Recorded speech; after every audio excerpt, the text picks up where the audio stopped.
Eis aqui vos digo um mistério. Na verdade, nem todos dormiremos, mas todos seremos transformados. Num momento, num abrir e fechar de olhos, ante a última trombeta, porque a trombeta soará, e os mortos ressuscitarão incorruptíveis, e nós seremos transformados. Porque convém que isto que é corruptível se revista de incorruptibilidade, e isto que é mortal se revista de imortalidade. E quando isto que é corruptível se revestir da incorruptibilidade, e isto que é mortal se revestir da imortalidade, então cumprir-se-á a palavra que está escrita: tragada foi a morte na vitória. Onde está, ó morte, o teu aguilhão? Onde está, ó inferno, a tua vitória? Ora, o aguilhão da morte é o pecado, e a força do pecado é a lei. Mas graças a Deus que nos dá a vitória por nosso Senhor Jesus Cristo. A partir deste momento vamos iniciar mais uma série de perguntas e respostas bíblicas intitulada A Trombeta Final. Série profética A Trombeta Final, parte 6. O arrebatamento será antes ou depois da grande tribulação? A Bíblia responderá. Eu gostaria de iniciar este estudo fazendo uma pergunta. Onde é que está escrito na palavra de Deus que o arrebatamento se dará antes da grande tribulação? Se olharmos atentamente para as Escrituras, veremos que não existe um só versículo que o comprove. Mas tanto em Mateus capítulo 24, do versículo 29 ao 31, quanto em Marcos capítulo 13, do versículo 24 ao 27, ambos comprovarão, como veremos mais adiante, que o arrebatamento se dará logo após ou logo depois da tribulação daqueles dias e não antes dela. Em Daniel capítulo 9, versículo 27, lemos: Ele, o Anticristo, firmará aliança com muitos por uma semana, que são 7 anos. E na metade da semana, ou seja, depois de 3 anos e meio, fará cessar o sacrifício e a oblação. E sobre a asa das abominações virá o assolador. E isso até à consumação. E o que está determinado será derramado sobre o assolador. Vamos começar com uma pergunta. O que é a grande tribulação? São 7 anos de grande tribulação? Resposta. A grande tribulação é um período que só começa a meio da 70ª semana de Daniel, capítulo 9, ou seja, depois de 3 anos e meio da confirmação da aliança do Anticristo com muitos, e precisamente após o Anticristo violar essa aliança e estabelecer a abominação da desolação, conforme Mateus capítulo 24, do versículo 22 ao 33, que nos diz. Mateus 24:15 a seguir. Quando depois virdes que a abominação da desolação de que falou o profeta Daniel está no lugar santo, quem lê entenda. Então os que estiverem na Judeia fujam para os montes, e quem estiver sobre o telhado não desça a tirar alguma coisa de sua casa. E quem estiver no campo não volte atrás a buscar as suas vestes. Mas ai das grávidas e das que amamentarem naqueles dias. E orai para que a vossa fuga não aconteça no inverno nem no sábado, porque haverá então grande aflição. Esta palavra aflição vem do grego tlipsis, que quer dizer angústia, tribulação. Portanto, haverá então grande tribulação. Se haverá é porque não havia antes. Só vai haver após a abominação da desolação. Haverá então grande tribulação como nunca houve desde o princípio do mundo até agora, nem tampouco há de haver. E se aqueles dias não fossem abreviados, que dias? Os dias da grande tribulação não fossem encurtados, nenhuma carne se salvaria, mas por causa dos escolhidos serão abreviados aqueles dias. Se continuarmos a ler, verificamos que a grande tribulação chega ao fim. E logo surgem sinais no sol, na lua, nas estrelas e nos céus. E só após esses sinais, Jesus vem dos céus e se dá o arrebatamento. Mateus capítulo 24, versículo 29 diz: E logo depois da tribulação, portanto a aflição ou tribulação, logo depois da tribulação daqueles dias, portanto ela chega ao fim, o sol escurecerá e a lua não dará a sua luz. As estrelas cairão do céu e as potências dos céus serão abaladas. Portanto haverá sinais no sol, na lua, nas estrelas e nos céus. Ficará tudo às escuras. Haverá um grande apagão dos luzeiros naturais que Deus criou em Gênesis 1:14. Versículo 30. Então aparecerá no céu o sinal do Filho do Homem, e todas as tribos da terra se lamentarão, e verão o Filho do Homem vindo sobre as nuvens do céu com poder e grande glória. Portanto, vai ser visível, vão ver. Versículo 31. E ele enviará os seus anjos com rijo clamor de trombeta. Esta palavra rijo clamor é grande som, literalmente grande som de trombeta. Portanto, vai haver barulho, alarido.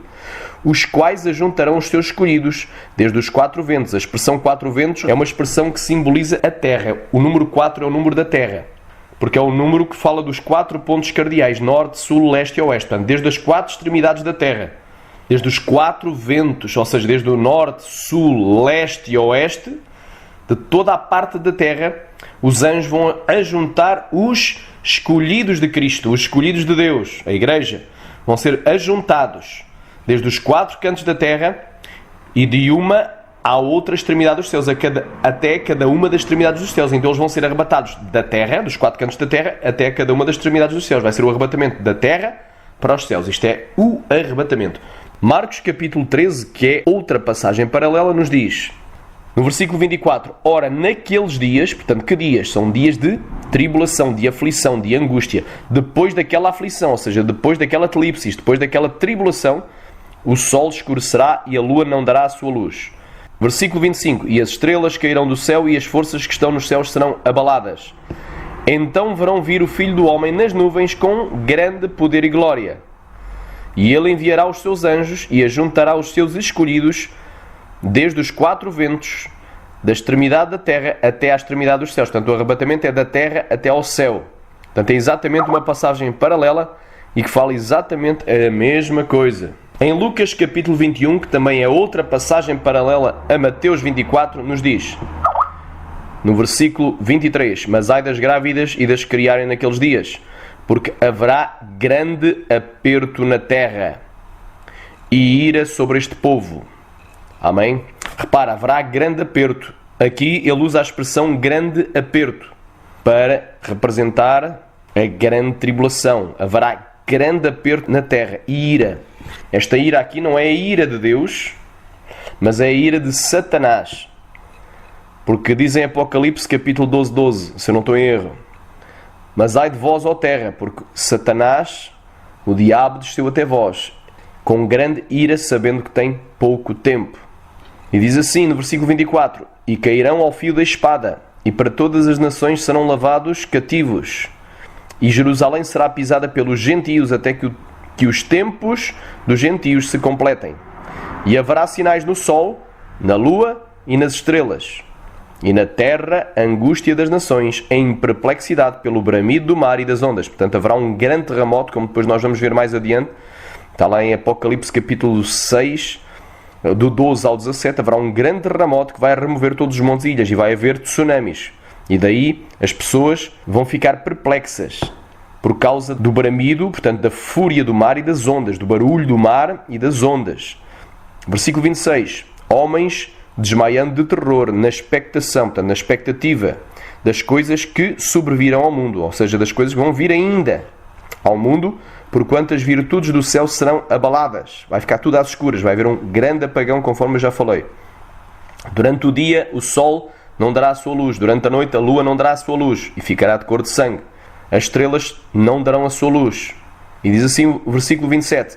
E então verão vir o Filho do Homem numa nuvem com poder e grande glória. Ora, quando estas coisas começarem a acontecer, que coisas? Fala dos sinais. Vai haver a tribulação e depois da tribulação vai haver sinais no sol, na lua, nas estrelas, nos céus, na terra e no mar. Quando estas coisas começarem a acontecer, olhai para cima e levantai as vossas cabeças, porque a vossa redenção está próxima. Portanto, o arrebatamento está às portas. Depois que isto começar a acontecer, não é agora. É só depois que houver esses sinais no sol, na lua, nas estrelas e nos céus, na terra e no mar. Mas esses sinais só ocorrem depois da grande tribulação daqueles dias. Daniel capítulo 12, versículo 1 diz assim: E naquele tempo se levantará Miguel, o grande príncipe, que se levanta a favor dos filhos do teu povo. E haverá um tempo de angústia. Lá está, um tempo de tribulação, qual nunca houve, desde que houve nação até àquele tempo. Mas naquele tempo, portanto, em dias de angústia, em dias de tribulação, livrar-se-á o teu povo, todo aquele que for achado escrito no livro. Daniel 12:2. E muitos dos que dormem no pó da terra ressuscitarão, uns para a vida eterna e outros para a vergonha e desprezo eterno. Portanto, aqui, esta ressurreição que vai acontecer para a vida eterna é a primeira ressurreição. Bem-aventurado e santo aquele que participa da primeira ressurreição. Sobre este não terá poder a segunda morte. Está lá em Apocalipse 20, 4 e 5. Apocalipse 6 e Apocalipse 7 é uma passagem paralela a Mateus 24 e está na mesma ordem cronológica de eventos. Apocalipse 6, do 9 ao 11, diz assim, Apocalipse 6, 9. E havendo aberto o quinto selo, vi debaixo do altar, que altar? O altar de Deus, lá na glória, lá no terceiro céu. Vi debaixo do altar de Deus, não é? Debaixo do altar, as almas dos que foram mortos, por amor da palavra de Deus e por amor do testemunho que deram. Versículo 10. E clamavam com grande voz, dizendo: Até quando, ó verdadeiro e santo e dominador, não julgas e vingas o nosso sangue dos que habitam sobre a terra? Portanto, aqui, eles estão clamando por vingança contra os pecadores. Então a ira de Deus ainda não foi derramada. Estamos num período de tribulação. Estes são os mártires da grande tribulação. Versículo 11. E foram dadas a cada um compridas vestes brancas, e foi-lhes dito que repousassem ainda um pouco de tempo, até que também se completasse o número dos seus conservos e irmãos, que haviam de ser mortos como eles foram. Aqui a ira e a justiça de Deus contra os ímpios não havia ainda sido derramada. Portanto, nesta parte a ira de Deus ainda não está sendo derramada. Eles estão clamando por vingança, por ira, contra o pecador, contra o ímpio, contra o carrasco, contra o assassino. E aqui a ira ainda não está sendo derramada. Então aqui vemos que os mártires da grande tribulação, os mártires cristãos da grande tribulação, teriam que aguardar ainda um pouco de tempo.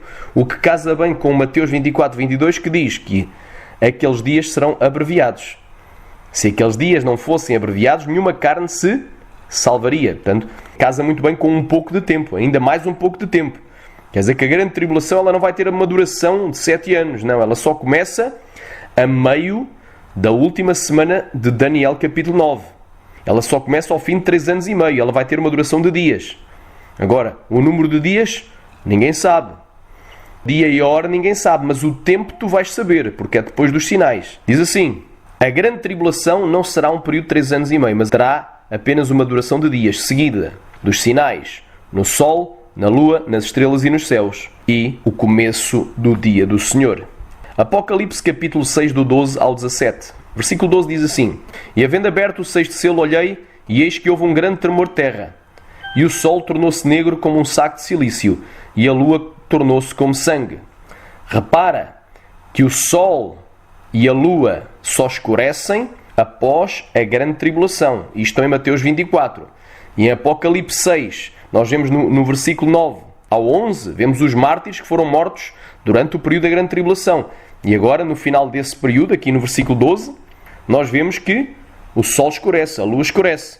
E, versículo 13, e as estrelas caíram do céu sobre a terra, como quando a figueira lança de si os seus figos verdes abalada por um vento forte. E o versículo 14, e o céu retirou-se como um livro que se enrola, e todos os montes e ilhas foram removidos dos seus lugares. Vê a ordem dos eventos: sol, lua, estrelas, céus. Está na mesma ordem de Mateus 24, 29 e de Marcos capítulo 13, versículo 24. Está na mesma ordem: sol, lua, estrelas, céus. Vai ficar tudo às escuras, vai haver um apagão. Versículo 15. E os reis da terra, e os grandes, e os ricos, e os tribunos, e os poderosos, e todo o servo, e todo o livre se esconderam nas cavernas e nas rochas das montanhas, e diziam aos montes e aos rochedos: caí sobre nós, e escondei-nos do rosto daquele que está assentado sobre o trono e da ira do Cordeiro, porque é vindo o grande dia da sua ira, quem poderá subsistir? Repara que o dia da ira do Senhor, ele só começa depois do sol, da lua, das estrelas e dos céus. Haver sinais no sol, na lua, nas estrelas e nos céus. O sol fica às escuras, a lua fica às escuras e da cor do sangue, escurece e fica da cor do sangue. Haverá provavelmente uma chuva de meteoros, as estrelas caindo na Terra, porque se fosse uma estrela, há estrelas muito maiores do que o Sol. Bastava apenas uma estrela do tamanho do Sol cair na Terra para destruir muitas terras. Eu creio que vai haver uma chuva de meteoros, porque a palavra traduzida como estrelas vem do grego aster e pode simbolizar qualquer outro corpo celeste, como meteoro. Eu creio que vai haver uma chuva de meteoros caindo sobre a Terra e as potências dos céus serão abaladas, em Mateus 24, e em Apocalipse 6 diz que os céus serão enrolados. Vai ficar tudo às escuras. Provavelmente as maiores estrelas, as potências, não vão dar a sua luz. Fica tudo às escuras. Portanto, são os sinais. Então, só aí começa o dia do Senhor. Importante notar que após o anúncio da chegada do dia da ira do Senhor, a ira de Deus é retida até que sejam assinalados os 144.000 israelitas no céu e que a igreja seja arrebatada. Apocalipse 7, 1 até ao 4. E depois destas coisas vi 4 anjos que estavam sobre os 4 cantos da terra, retendo os 4 ventos da terra, para que nenhum vento soprasse sobre a terra, nem sobre o mar, nem contra árvore alguma. E vi outro anjo subir do lado do sol nascente, e tinha o selo do Deus vivo, e clamou com grande voz aos 4 anjos, a quem fora dado o poder de danificar a terra, dizendo: não danifiques a terra, nem o mar, nem as árvores, até que hajamos selado nas suas testas os servos do nosso Deus. Repara, havia ordem, depois do anúncio do dia da ira do Senhor, houve uma ordem de Deus, dizendo para que não se danificasse a terra, nem o mar, nem as árvores. Portanto, a ira de Deus foi retida. Versículo 4. E ouvi o número dos selados, e eram 144.000 selados, de todas as tribos dos filhos de Israel. Amém? No seguimento está a lista das 12 tribos. Chegando aqui ao versículo 9, na continuação, nos diz: e depois destas coisas, que coisas? Depois, a Bíblia, ela tem que ser interpretada segundo esta regra, o texto dentro do contexto. Portanto, o que é que ele viu? Ele viu 144.000 sendo assinalados, mas antes disso ouviu uma ordem para não danificar a terra, nem o mar, nem as árvores. E antes disso, o que é que ele viu? As pessoas clamando a dizer que é chegado o grande dia da ira do Senhor. E antes disso, o que é que ele viu? Sinais no sol, na lua, nas estrelas e nos céus. E antes disso, o que é que ele viu? Ele viu, na abertura do 5º selo do Apocalipse, os mártires cristãos. Primeiro mártires, que é o 5º selo do Apocalipse, 6º selo do Apocalipse aberto, sinais no sol, na lua, nas estrelas, nos céus. Pessoas aterrorizadas se escondendo e dizendo: é chegado o grande dia da sua ira. Portanto, o anúncio da ira do Senhor. Depois o quê? Uma ordem para não danificar o mar, a terra, nem as árvores. Depois, os 144.000 assinalados. E logo depois dessas coisas, olhei e eis aqui uma multidão a qual ninguém podia contar, de todas as nações e tribos e povos e línguas. Reparem que isto não foi um arrebatamento só de judeus, mas foi dos salvos, da igreja.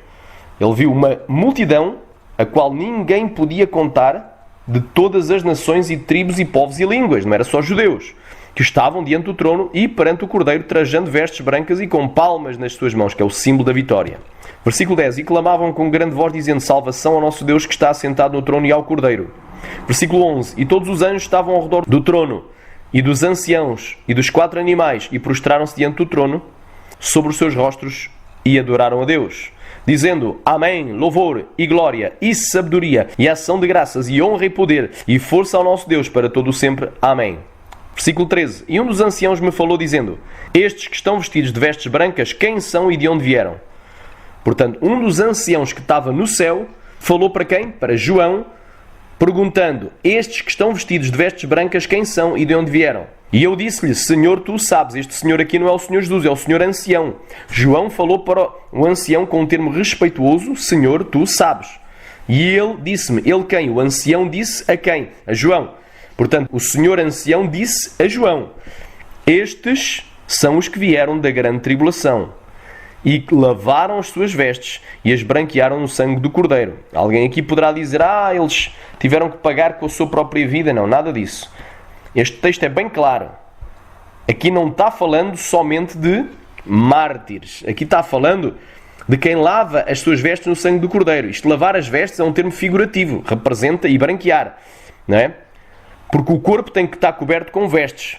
Agora, podem ser vestes de salvação ou vestes de condenação. As vestes de salvação representam a justiça dos santos. E nós só somos justificados pelo sangue do Cordeiro. 1 João capítulo 1, versículo 7 nos diz que o sangue de Jesus Cristo nos purifica de todo o pecado. Portanto, as branquearam, foram branqueadas as suas vestes, representa as suas ações foram branqueadas, porque se as vestes brancas são a justiça dos santos, então as vestes sujas são a injustiça dos imundos. Então, para elas ficarem brancas, têm que ser purificadas no sangue do Cordeiro. Quer dizer que eles foram perdoados, aceitaram a Jesus, confessaram o seu pecado, abandonaram o seu pecado, mudaram de vida pela fé e foram salvos. Aqui é os salvos. Versículo 15. Por isso estão diante do trono de Deus e o servem de dia e de noite no seu templo. E aquele que está assentado sobre o trono os cobrirá com a sua sombra. Versículo 16. Nunca mais terão fome. Então isto aqui não é um arrebatamento de espírito, mas isto é um arrebatamento em corpo, alma e espírito. É um arrebatamento em todo o nosso ser tríplice, corpo, alma e espírito. É o arrebatamento dos salvos. Porque nunca mais terão fome, nunca mais terão sede, nem sol, nem calma alguma cairá sobre eles. Isto quer dizer que eles nunca mais vão morrer. Nunca mais vão voltar à terra em corpo natural. Corpo corruptível. Corpo mortal. Mas terão corpos de glória. Serão idênticos a Jesus. Nunca mais terão fome, nem terão sede, nem sol, nem calma alguma cairá sobre eles. Versículo 17. Porque o Cordeiro que está no meio do trono os apacentará e lhes servirá de guia para as fontes vivas das águas, e Deus limpará dos seus olhos toda a lágrima. Se continuarmos a ler o seguinte capítulo, veremos que a ira de Deus só começa a ser derramada na abertura do 7º selo de Apocalipse. Apocalipse capítulo 8, versículo 1. E havendo aberto o 7º selo, fez silêncio no céu por quase meia hora. Versículo 2. E vi os 7 anjos que estavam diante de Deus, e foram-lhes dadas 7 trombetas. Versículo 3. E veio outro anjo e pôs-se junto ao altar, tendo um incensário de ouro, e foi-lhe dado muito incenso para o pôr com as orações de todos os santos sobre o altar de ouro que está diante do trono. Versículo 4. E a fumaça do incenso subiu com as orações dos santos desde a mão do anjo até diante de Deus. Versículo 5. Atenção a este versículo. E o anjo tomou o incensário e o encheu de fogo do altar e o lançou sobre a terra. E depois houve vozes e trovões e relâmpagos e terremotos. Repara que em Apocalipse capítulo 7, conforme a gente havia lido, no versículo 3, dizia: não danifiques a terra, nem o mar, nem as árvores, até que hajamos selado nas suas testas os servos do nosso Deus. Portanto, havia uma ordem para não danificar a terra, nem as árvores, nem o mar. Mas agora Apocalipse capítulo 8, versículo 5, vemos que sobre a terra foi lançado o quê? Fogo do altar. E depois houve vozes, trovões e relâmpagos e terremotos na terra. Portanto, a ira começou a ser derramada. Aqui dá-se o início da ira de Deus sendo derramada. Versículo 6. E os 7 anjos que tinham as 7 trombetas prepararam-se para tocá-las. Isto vem provar que o arrebatamento será no dia do Senhor, também conhecido como o dia da ira do Senhor, mas mesmo antes de que a sua ira seja derramada. E este dia do Senhor ocupará a segunda parte da segunda metade da 70ª semana de Daniel. E só começará após a grande tribulação. Por último, e só para dar mais uma informação e uma confirmação de que a Igreja passará pela grande tribulação, 2 Tessalonicenses capítulo 2, versículo 1, até ao versículo 4, que diz: Ora, irmãos, rogamo-vos pela vinda de nosso Senhor Jesus Cristo e pela nossa reunião com Ele, ou seja, o arrebatamento. Versículo 2. Que não vos movais facilmente do vosso entendimento, nem vos perturbeis, quer por espírito, quer por palavra, quer por epístola, como de nós, como se o dia de Cristo estivesse já perto, ou seja, às portas. Pode acontecer a qualquer momento. Este dia de Cristo inclui o quê? A vinda do Senhor Jesus Cristo e a nossa reunião com Ele, o arrebatamento. Versículo 3. Ninguém de maneira alguma vos engane, nem o teu pastor presidente, nem o profeta, nem o apóstolo. É o profeta fulano tal, é o apóstolo fulano tal, é o milagreiro fulano tal. Mas é o homem de Deus. Pode até ser tudo homem de Deus, mas ninguém te engane nesta matéria, porque esta matéria já está bem clara na Bíblia. Ninguém de maneira alguma vos engane, porque não será assim. Não será assim o quê? A vinda do Senhor Jesus Cristo e o arrebatamento, sem que antes venha a apostasia e se manifeste o homem do pecado, o filho da perdição, ou seja, e venha o anticristo. Para que Cristo venha arrebatar a sua igreja tem que acontecer duas coisas. Não é só uma. Tem que acontecer a apostasia e tem que acontecer a manifestação do homem do pecado, do filho da perdição, ou seja, a manifestação do anticristo, a vinda do anticristo. O anticristo tem que vir antes. Versículo 4. O versículo 4 vai nos dizer em que consiste esta manifestação. o qual se opõe e se levanta contra tudo o que se chama Deus ou se adora. Ele vai se levantar contra os santos e vai prevalecer sobre eles. De sorte que se assentará como Deus no templo de Deus, querendo parecer Deus. Quando é que isto vai acontecer? A segunda coisa, quando ele estabelecer a abominação da desolação a meio da última semana de Daniel. O que comprova que a igreja ainda estará aqui quando estas coisas acontecerem. Como já havíamos visto anteriormente, a palavra tribulação vem do grego tlipsis e significa ato de prensar, imprensar, pressão. Metaforicamente, opressão, aflição, tribulação, angústia, dilemas. A palavra tlipsis surge 37 vezes aplicada em relação à igreja ou aos cristãos. No Novo Testamento, 14 vezes foi traduzida por tribulação. 9 vezes foi traduzida por tribulações. 9 vezes foi traduzida por aflição. 3 vezes foi traduzida por aflições. Uma vez foi traduzida por angústia. E uma vez foi traduzida por opressão. E em nenhuma dessas 37 ocorrências nos diz que a igreja será removida ou arrebatada antes da tribulação. Mas como já vimos, nas únicas duas passagens em que há relação entre a tribulação e o arrebatamento, que estão em Mateus 24, do 29 ao 31, e em Marcos, capítulo 13, do 24 ao 27, nos provam que o arrebatamento só acontecerá depois da grande tribulação. Além disso, a tribulação é a prova ou a cruz que o cristão deve carregar. E Jesus nunca prometeu que não iríamos passar por tribulação. João 16, 1 ao 4. Tenho-vos dito estas coisas para que não vos escandalizeis. Expulsar-vos-ão das sinagogas. Atenção a este versículo 2. Expulsar-vos-ão das sinagogas. Vem mesmo a hora em qualquer que vos matar, cuidará fazer um serviço a Deus. Ou seja, estou a fazer um favor a Deus. Estou a fazer um serviço a Deus. Vai chegar essa hora. Em qualquer que vos matar, cuidará estar a fazer um serviço a Deus. E o anticristo não vai dizer, eu sou Deus, eu sou o Messias, ou o Messias, ou o Machia, ou o ungido. Eu sou o Cristo. Ele vai se declarar Deus, vai sentar no templo de Deus querendo parecer Deus. Versículo 3. E isto vos farão. O quê? Aquela hora em que qualquer que matar um cristão vai cuidar de estar a fazer um serviço ou um favor a Deus. E isto vos farão porque não conheceram ao Pai nem a mim.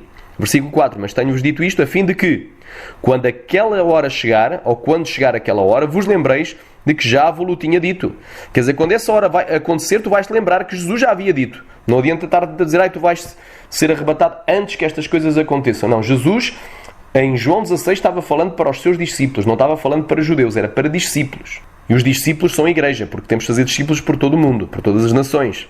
Mas tenho-vos dito isto a fim de que, quando aquela hora chegar, ou quando chegar aquela hora, a hora de quê? Da matança dos cristãos, dos mártires, vos lembreis de que eu já vos tinha dito. E eu não vos disse isto desde o princípio porque estava convosco.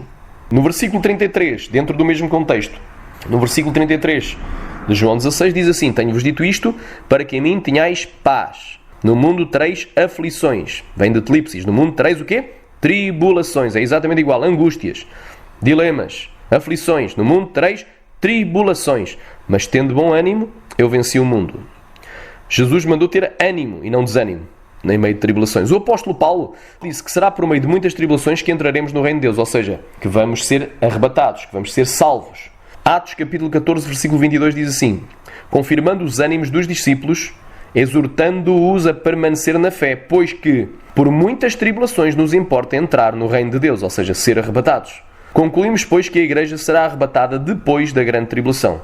Na próxima série profética, a trombeta final, parte 7, saberemos se há ou não diferenças entre a grande tribulação e o dia do Senhor.